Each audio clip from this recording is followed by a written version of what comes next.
Alors bonjour et bienvenue une nouvelle fois sur l'espace dédié au site mécaniqueuniverselle.net, le site qui vise à démontrer que l'humanité a un sens, une orientation, et que nous travaillons pour ce sens.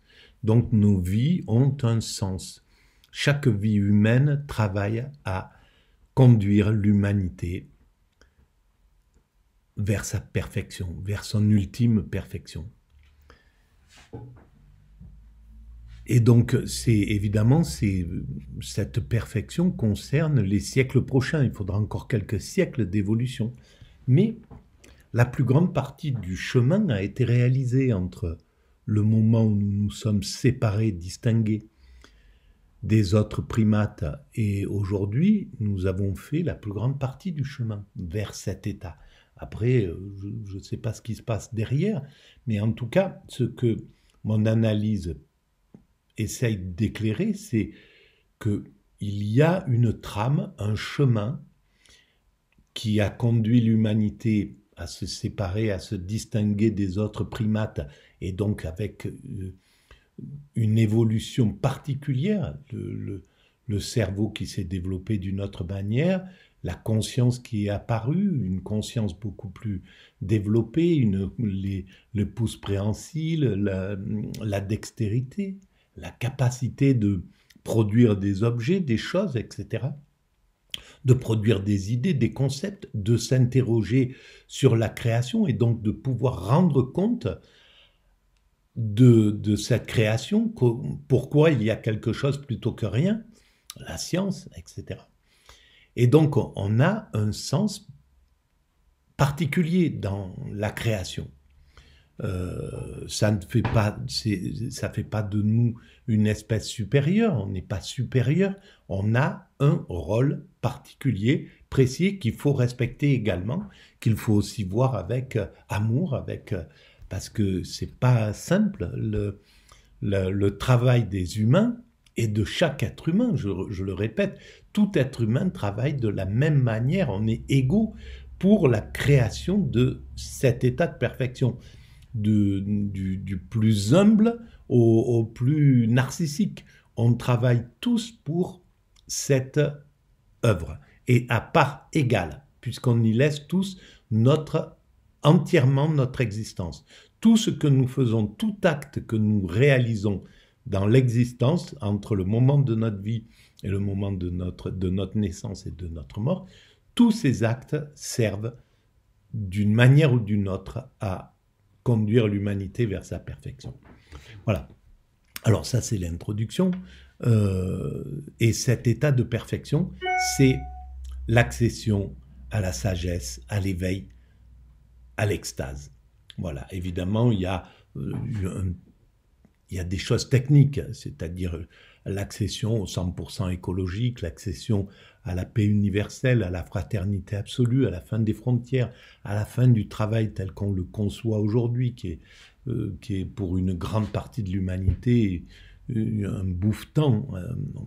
Donc, c'est la fin de ce mécanisme pour nos enfants qui viendront dans quelques siècles, quand l'humanité aura atteint sa perfection. Ils auront la possibilité d'être dans la contemplation, dans l'extase, dans l'éveil, dans la sagesse, dans le calme, sans souci de ses congénères, parce que tout être humain sera devenu sera entièrement pacifié, donc il n'y aura plus rien à craindre d'autrui. Voilà, bref, on ne peut pas savoir exactement comment ça va se passer, mais en tout cas, c'est le chemin qui nous conduit vers cet état, à mon sens. Donc, je vais reprendre l'appui sur lequel je travaille, c'est sur la pensée présocratique, une série de France Culture consacrée à Empédocle. C'est la deuxième vidéo consacrée à ce philosophe inouï. Donc je lance, je découvre et puis je commente. Voilà, j'essaye d'éclairer ma théorie à partir de cela. En fait, Il nous reste d'Empédocle deux textes, deux poèmes de la nature et les catharmes, ou parfois traduits par purification. Ces textes sont de nature très différente et effectivement sont à l'image de ce que vous décrivez du personnage, c'est-à-dire multiples intérêts, hommes politiques, un médecin, magicien, et on retrouve à la fois dans ces deux textes quelque chose de très physique qui apparaît dans la nature, et puis aussi quelque chose peut-être de plus noir, de plus sombre dans les catharmes. Est-ce que c'est une bonne manière de résumer aussi peut-être les deux pans de la pensée d'Empédocle? Alors, certains interprètes considèrent qu'il n'y a qu'un seul poème, donc la question est très débattue. Certains considèrent que le deuxième poème, celui sur les purifications, qui donne notamment des injonctions comme par exemple l'abstention de viande, des pratiques rituelles, même. Voilà, d'une certaine façon, qui semble avoir une connotation plus morale et beaucoup plus tragique également, alors que le premier poème décrit vraiment l'univers physique, ses composants, son devenir, son passé, son futur. Certains considèrent que le deuxième poème, en fait, est une allégorie exotérique en quelque sorte, donc réservée aux non-initiés, une allégorie du poème physique. Je partage pas ce point de vue, mais c'est vrai que le statut du deuxième poème reste très compliqué puisqu'il est question de démons, des daimones, dont on ne sait pas trop. Alors, il ne s'agit pas d'âmes, mais Empédocle croyait à une forme de transmigration de la conscience, en tout cas, on pourrait dire. On peut garder des traces de vie passée. Il dit lui-même qu'il a été poisson, jeune fille, plante, et qui manifeste une sorte de parenté de tous les êtres vivants, en quelque sorte. Est-ce que c'est ça d'ailleurs la dimension inédite de la pensée d'Empédocle, à savoir cette espèce de tout est mélange chez lui, c'est-à-dire que il a été jeune fille, plante, oiseau, et rien ne meurt, rien ne naît. C'est la grande phrase quand même d'Empédocle. C'est ça peut-être ce qui est inédit chez lui. Alors, rien ne meurt, rien ne naît, ça concerne en fait les 6 forces fondamentales, les 4 éléments et les 2 forces fondamentales qui régissent l'univers. Mais sinon, tout le reste, toutes les créatures, les plantes, les animaux, les humains, nous ne sommes que des assemblages transitoires qui sont voués à disparaître et qui ne sont pas éternels du tout. Alors, c'est là où c'est quand même vraiment pointu, cette réflexion déjà pré-socratique il y a 500 ans avant Jésus-Christ. Parce que ça correspond à ce que nous sommes. Nous sommes constitués de particules élémentaires qui composent tout l'univers. Nous sommes identiques à toute chose. Simplement, le fait que nous soyons plutôt du côté incarné, plutôt que l'arbre qui va être dans une autre position de vie, notre forme de vie, etc. Notre forme de vie va inclure la conscience, etc., les sensations. C'est différent, mais la constitution de chaque être humain, elle est la même que pour l'arbre, la même que pour l'air, la même que, etc.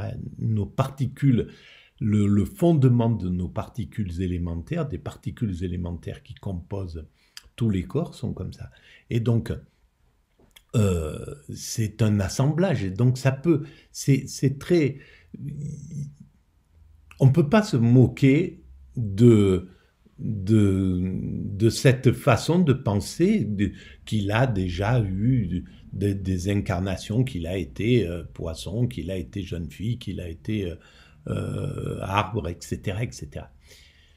Parce que la science peut-être démontrera ça dans 100, 200, 300 ans. Qui sait? Il n'y a pas... on est loin de connaître tout, de connaître l'infiniment inaccessible, de connaître l'immatérialité du monde. Et pourtant, on le cherche. On est en train de chercher, les physiciens cherchent à décortiquer l'atome pour essayer de comprendre de quoi le monde est fait, pourquoi il y a cet univers, etc. Comment s'est créé cet univers. Donc, il faut garder un peu d'humilité avec ça. C'est pas pour ça qu'il faut admettre tout ce qu'on entend, mais ne pas rejeter en bloc, c'est déjà une première chose. importante. Tout. Et c'est pourquoi, quand il était question dans le texte de Bachelard de cette espèce de garantie de renaître, de l'homme aussi grand que le feu, il me semble qu'il y a sinon un contresens, du moins une légère distorsion. Pourquoi justement? Parce que ça pourrait paraître plutôt collé à l'idée de l'idée qu'effectivement rien ne naît mais rien ne meurt non plus, et que quand Empédocle se jette dans les flammes, finalement il va renaître mais sous une autre forme. Oui, mais pas vraiment forcément en tant qu'Empédocle. Il y a peut-être une persistance de sa mémoire et de sa conscience, mais la matière dont nous sommes tous constitués est éternelle, et c'est ça qui ne naît ni ne meurt, en fait. Mais En ce moment, des chercheurs sont en train de se demander si la conscience n'est pas quelque chose qui est extérieur au corps humain. Alors, il faudrait le vérifier sur Internet, parce que moi, c'est des choses que j'ai picorées comme ça à droite, à gauche. Je me suis pas j'ai pas plongé là-dedans encore. Il faudrait que je le fasse, d'ailleurs, ça serait important, intéressant. Mais donc, ça voudrait dire que ça donnerait du crédit à un paquet de choses. Ça donnerait du crédit au cycle des renaissances, ça donnerait du crédit au fait que l'esprit, avant tout était le verbe, etc., etc. Il y a beaucoup de choses qui peuvent être comprises si la science entérine ce type de choses, par exemple. Et donc là, c'est un peu ce que semblait dire Empédocle, qui, à mon sens, a éclairé beaucoup de choses. Tous les composés sont des agrégats momentanés et qui ne sont pas voués à renaître en tant que tels. C'est-à-dire, c'est pas une transmigration non plus à la façon de Platon. Bon, ça reste assez difficile, la compréhension de l'explication du démon pour Empédocle. En quoi sa pensée est-elle inédite selon vous? Alors, il a évidemment des rapports très intimes avec Anaxagore sur la question du mélange et de la séparation. Tout n'est que mélange et séparation, d'entité, on pourrait dire, éternelle.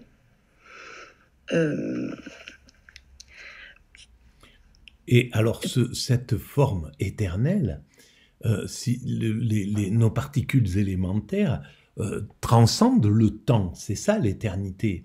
En fait, c'est quand il n'y a plus de temps. À un certain degré des particules élémentaires, le temps est aboli. Et le temps, c'est une construction de quelque chose.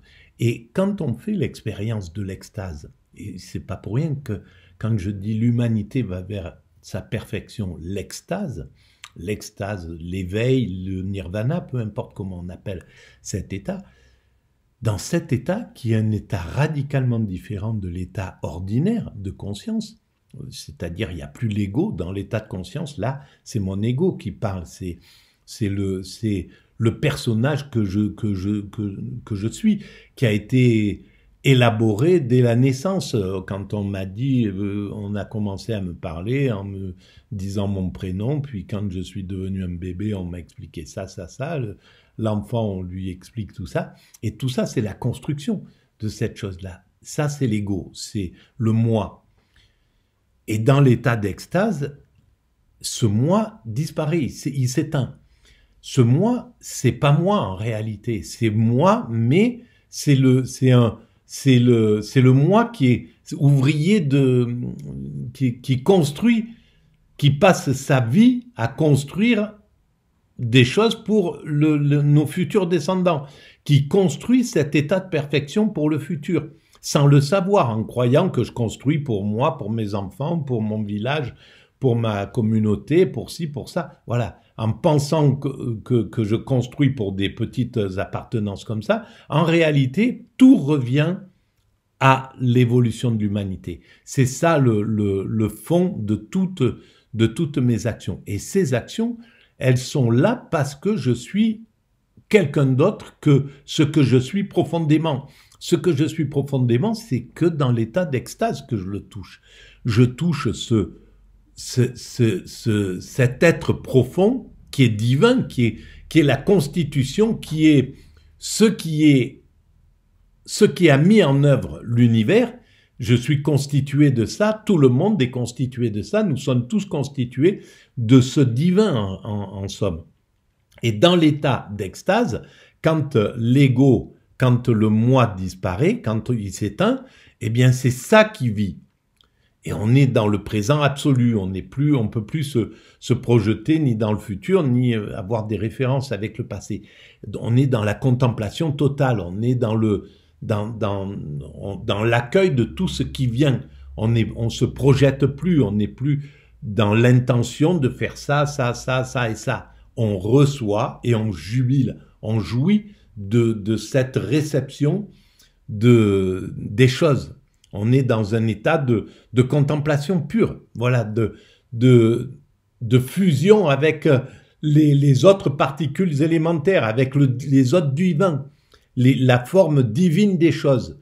Là, je suis en contact avec les formes organisées des choses. Je vois dans la cour une voiture, mais en réalité, la constitution de ce qui représente cette voiture au niveau des particules élémentaires, c'est autre chose, c'est ce qui est à l'origine de l'univers.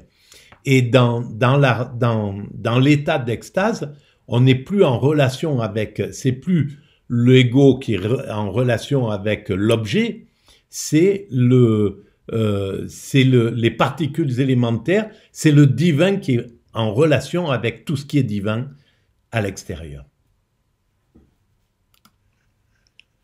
D'entité éternelle,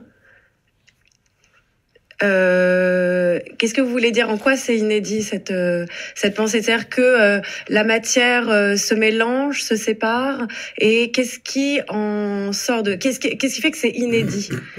Alors déjà, sa vision du cycle, pour lui, nous sommes dans un cycle cosmique, c'est-à-dire que nous sommes dans une phase de l'univers qui est éternel, qui est fini, dans lequel il n'y a pas de vie. Donc en ça, il suit, on pourrait dire, les injonctions de Parménide, à la même manière qu'Anaxagore.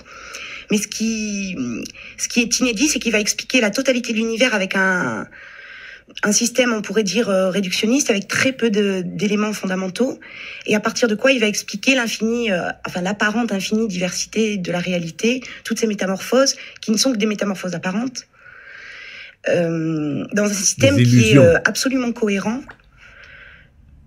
et qui n'a pas eu finalement d'équivalent.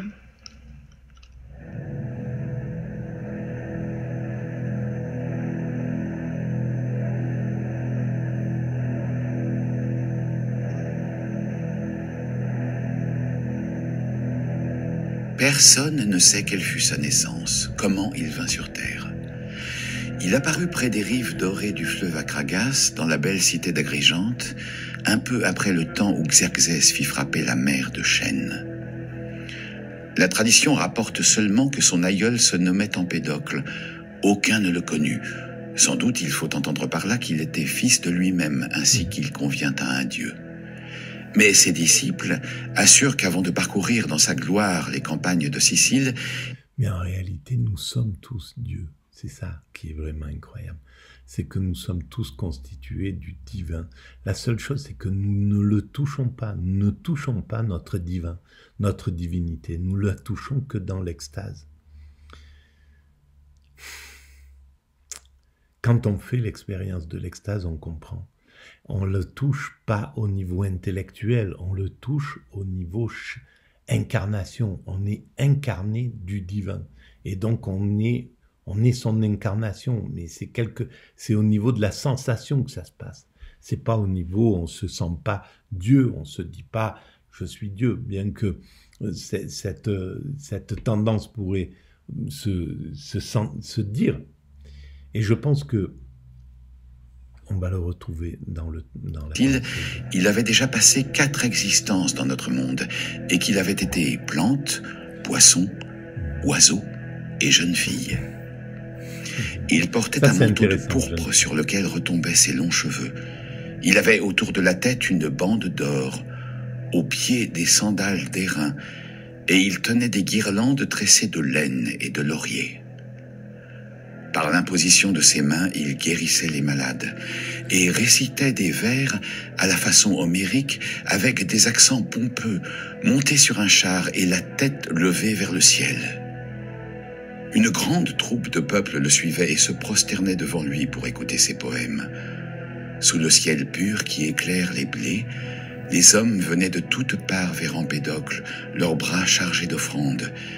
Il les tenait béants en leur chantant la voûte divine, faite de cristal, la masse de feu que nous nommons soleil, et l'amour qui contient tout, semblable à une vaste sphère.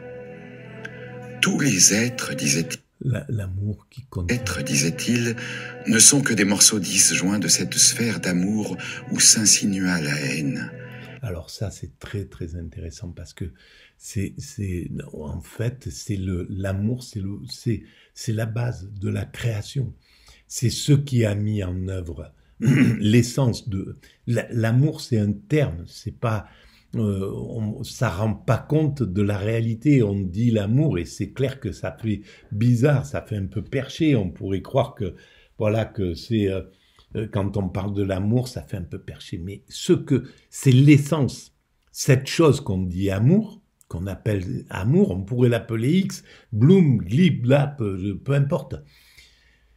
Cette chose-là, ce qu'on ressent dans l'amour, dans l'état d'amour, dans un état d'amour, c'est que des sensations. Normalement, on ne devrait même pas le verbaliser. Pas plus qu'on ne devrait verbaliser Dieu. Quand on dit Dieu, ça représente quelque chose qu'on a construit. Amour, c'est un terme qu'on a construit. En réalité, c'est une sensation. Et cette sensation, elle découle d'une essence, le principe qui est à l'origine de l'univers, et c'est l'essence de ce que nous incarnons en termes d'amour. Donc c'est la base, c'est l'amour. C'est l'essence de l'amour. Et de cette essence de l'amour, après, il y a la haine, donc il parle de la haine qui va venir et qui va faire quelque chose. On va étudier ça. Mais l'essence de l'amour, c'est exactement ce à quoi nous sommes. Quand nous sommes dans l'état d'extase, nous sommes en contact avec cette essence-là. Notre essence qu'on appelle amour, X, bleu, black, cette incarnation, elle est en relation avec toute la création dont l'essence, c'est l'amour. Après, la formation des choses va faire que ça va devenir un pilier, de l'air, de l'eau, je ne sais pas, peu importe, du feu. Mais l'essence, c'est l'amour. Après, les atomes, ils s'organisent d'une autre manière, mais l'essence, c'est ça. Et quand on est dans l'état d'extase, on est en relation fusionnelle avec cette essence-là. Haine. Et ce que nous appelons amour, c'est le désir de nous unir et de nous fondre et de nous confondre, ainsi que nous étions jadis au sein du Dieu globulaire que la discorde a rompu. Ainsi que nous étions jadis, et ça c'est vraisemblable que c'est ce qu'on ressentait peut-être dès nos premières sensations dans le ventre de la mère, dans le liquide amniotique. Cette sensation-là, il n'y a pas d'étranger, il n'y a pas de choses, il n'y a pas l'autre, l'enfer c'est les autres, c'est quelque chose qui est complètement et c'est peut-être ça qu'on recherche en fait. Donc à l'origine c'est ça, c'est cette chose-là. Le fait qu'il y ait le mal, qu'il y ait la haine, c'est ce qui permet à l'évolution de se faire. L'évolution se réalise parce qu'il y a cette autre dimension qui se fait. S'il y avait que la dimension de l'amour, on ne peut pas faire évoluer les choses. Les choses seraient stationnaires, elles seraient nées comme ça et elles ne bougeraient pas. Pour qu'il y ait l'évolution, il faut qu'il y ait le pendant qui n'est là que comme outil. La haine, c'est qu'un outil de l'amour. L'origine, c'est l'amour. a rompu.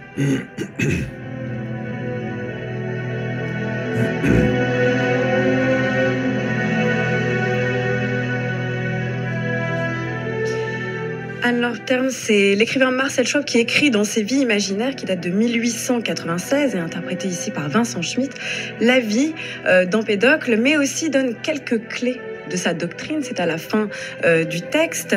Il dit ceci: tous les êtres ne sont que des morceaux disjoints de cette sphère d'amour où s'insinua la haine.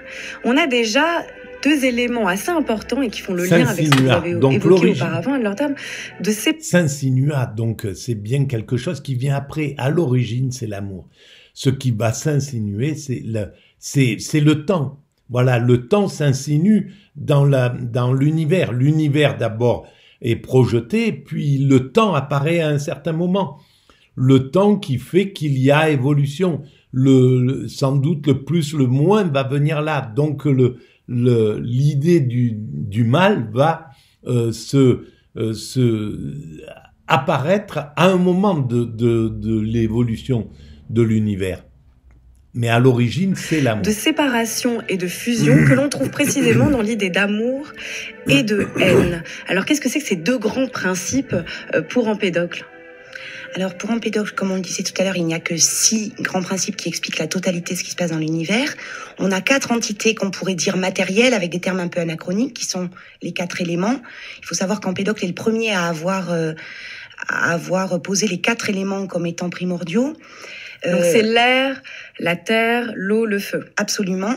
Et pour lui, ce sont les vrais dieux. C'est-à-dire que tous les dieux du panthéon grec sont de faux dieux, sont des composés d'éléments.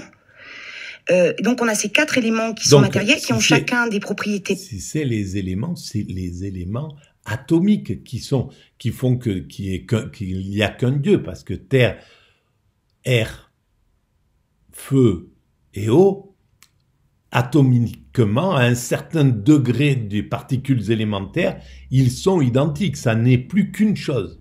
Et donc c'est bien un divin originel, même si pour lui il y avait ces 4 identités parce que il n'avait pas accès à la physique, la physique de son temps n'avait pas accès au fait que les particules élémentaires font que tout ça s'est rassemblé derrière une seule immatérialité, particules élémentaires immatérielles, derrière cette immatérialité qui est le divin en somme.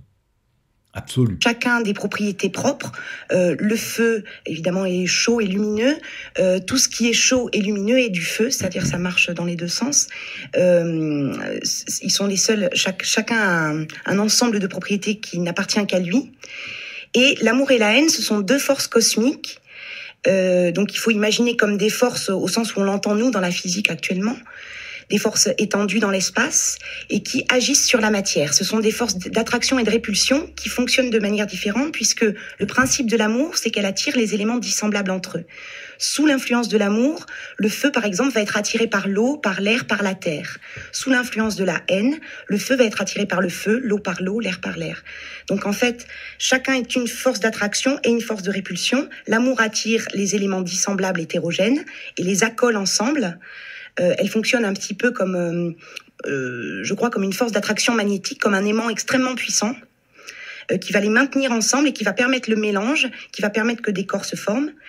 Et la haine essaie de détruire à rebours ce mouvement-là, en cherchant à faire que les éléments se rejoignent par genre, par race ou par tribu. On trouve aussi chez Empédocle cette expression. Et donc qu'ils forment des masses homogènes. Et donc c'est le combat permanent de la lutte et de l'amour, de la discorde, qu'on peut aussi appeler la haine, neikos en grec, et de l'amour ou amitié, dont le nom est Philotès, mais Empédocle lui donne d'autres noms, comme Aphrodite par exemple, ou Harmonie. Et à certains moments, il y a un cycle absolument nécessaire, contre lequel personne ne peut rien, qui est le cycle cosmique, la nécessité cosmique, qui fait qu'on va avoir une alternance de phases d'amour croissant jusqu'à la victoire de l'amour. Ensuite, la haine revient, détruit l'œuvre de l'amour, et à son tour va créer un monde. Donc en fait, on va avoir 4 phases dans l'univers, si on peut dire.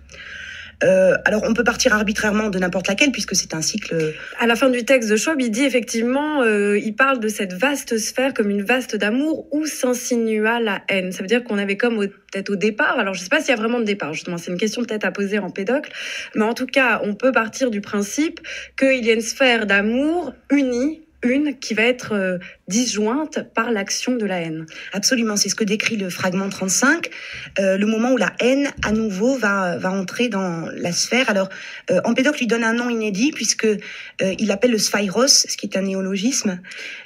Sphiros, c'est quoi alors? Qu'est-ce que ça veut dire? Alors, Sphiros, c'est un dieu, c'est-à-dire c'est le seul dieu mortel.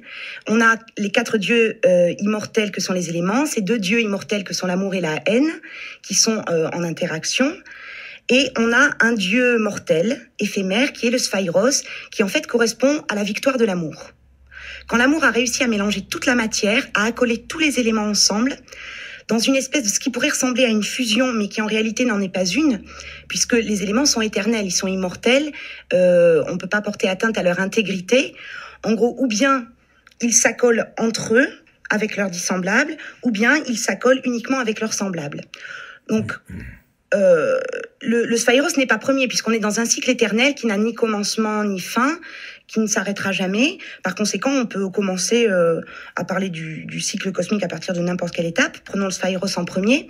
C'est ce que fait Aristote d'ailleurs pour le rapprocher d'Anaxagore, qui commence sa cosmogonie avec un état immobile de mélange. Et on pourrait dire que le Sphiros, d'une certaine façon, ressemble un petit peu à ça. Sauf que le mélange d'Anaxagore est infini, et le Sphiros d'Empédocle, comme son nom l'indique, c'est une sphère finie, qui peut d'ailleurs évoquer la sphère de Parménide, qui n'est pas sans la rappeler. Au moment où l'amour a réussi à unifier la totalité de la matière par cette espèce de force magnétique qui donne à la totalité de la matière finie la forme d'une sphère, la haine a été reléguée à l'extérieur des éléments. Donc on peut l'imaginer comme une espèce d'écorce, de couche qui tourne autour éventuellement de la sphère, qui attend son heure. Le mélange de la sphère est parfaitement immobile, tous les éléments sont absolument collés, presque coagulés, caillés, ce sont les mots qu'emploie Empédocle par ailleurs pour désigner son mélange. Ils sont imbriqués comme des pièces de puzzle minuscules dans un tout qui a l'apparence d'une homogénéité, mais qui en réalité n'est pas homogène puisqu'il est constitué toujours des 4 éléments. Qui sont indestructibles et par là même en fait sont conservés tels quels dans cette sorte de mélange, mais restent les mêmes. Oui. Donc en somme, on va, c'est un principe cyclique, on va de la destruction à l'amour absolu, à l'âge d'or, de l'âge d'or à l'âge de pierre, à l'âge de fer, etc. Ça serait un système cyclique. Du côté des religions abrahamiques, c'est juste une évolution. On ne parle pas de cycle, mais c'est toujours la même chose. On part d'une origine basique où il n'y aurait pas de Dieu. On va jusqu'à l'empire divin, jusqu'à Dieu, jusqu'à l'Apocalypse, le royaume de Dieu qui s'impose. Donc, on va vers ça. Et c'est ce que, mécaniquement, pour moi, l'humanité développe. Elle va vers cet état de perfection. Pourquoi? J'en sais rien. Je ne peux pas expliquer la chose. La seule chose que la science pourra dire assez rapidement, c'est oui, si on continue les progrès que nous faisons, c'est-à-dire la maîtrise progressive du comportement, la maîtrise progressive de l'environnement, la maîtrise progressive du questionnement, que nous avons entrepris il y a des centaines de milliers d'années, si on continue cette ligne d'évolution, on atteint un homme qui a entièrement maîtrisé son comportement, donc qui est devenu un agneau pour l'homme, un homme qui maîtrise entièrement son environnement, donc qui a atteint le 100% écologique et donc qui n'a plus aucun impact sur les trucs, et un homme qui maîtrise entièrement son questionnement, donc qui a répondu à toutes ces questions, et donc qui n'a plus d'angoisse, parce qu'il sait pourquoi il y a quelque chose plutôt que rien, qui sait ce qui s'est mis pourquoi, qu'est-ce qui a mis en œuvre l'univers. Donc, il a répondu à la question de Dieu. Il sait où il va, il sait d'où il vient, etc., etc. Il sait qui il est. Donc, il n'y a plus d'angoisse derrière ça. Donc, il a atteint la sérénité absolue. Donc, l'extase. Voilà. Ça, c'est je pense que la science pourra décrire ça. Après, la raison, ben peut-être que seuls nos descendants qui vivront dans cet état de paradis pourront dire, eh ben oui, voilà, on a compris maintenant pourquoi cette humanité cherche à incarner, pourquoi l'univers conduit le vivant à aller incarner cet état d'extase. Pour quelle raison? Voilà. Mais peu importe, en tout cas, l'idée, ben, on la retrouve. Donc, c'est l'amour va jusqu'à sa perfection, et puis il y a une corruption qui va se faire, le mal va s'initier et il va passer dans le système et ça va être un cycle. Bon, ok, ça peut, c'est une des explications de cette idée, mais elle est similaire en réalité, celle d'Empédocle. Restent les mêmes. Oui, restent les mêmes, et il faut savoir que les éléments par eux-mêmes pensent. L'amour aussi est cause de pensée, et donc finalement ces éléments qui sont dans le mélange le plus intime possible donc, se connaissent tous les... Donc parce que ces éléments, les 4 éléments pour qui ils étaient séparés, ils les voient à un moment de leur évolution quand ils sont séparés, effectivement, à un moment entre le Big Bang et le moment où le feu, l'air, la terre et l'eau sont constitués.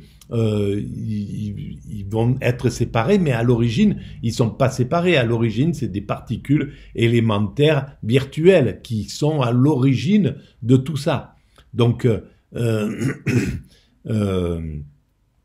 voilà. Se connaissent tous les uns les autres, jouissent de leur présence mutuelle. Oui, alors, donc, quand à ce niveau-là, il y a la pensée. Il y a la pensée dès l'origine, c'est-à-dire que ce qui a mis en œuvre l'univers, ces particules élémentaires immatérielles, ont la pensée. Il y a la pensée déjà là, il y a l'intention de créer l'univers, il y a l'intention de faire cet univers, qu'il y ait cet univers. C'est obligé qu'il y ait un esprit, je le pense en tout cas. Voilà, après...